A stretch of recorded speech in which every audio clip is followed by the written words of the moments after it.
Meanwhile, the government seems to be in damage control mode just days after that massive loss in Bihar and 2 days before the Prime Minister flies out to the United Kingdom.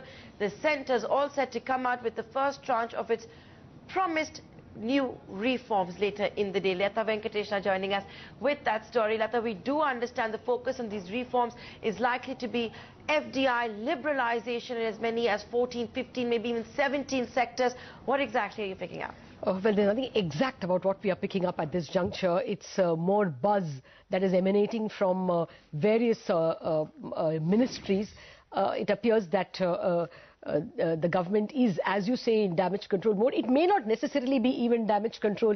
It was also a bunch of announcements that probably the government was planning ahead of the Prime Minister's visit to the United Kingdom. And basically, they seem to be on these lines, on relaxing foreign direct investment in various areas. They could be just procedural ease.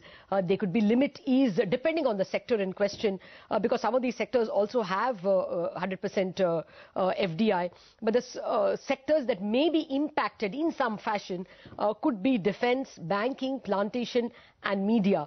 We know that the finance minister has already been speaking about more FDI in media. It looks like some of these announcements could come today. An off-cam briefing is underway, we understand, in the DIPP office. Thanks, Latha, for joining us. With that, I've also been, on my part, Latha, speaking to government sources, and what I've been told is there's going to be a simplification as far as the FDI regime goes. Like Latha was pointing out, that it could be in the defense space, media, we could perhaps expect something, ground airport transport services. That's another area where we might see some conditionalities being removed.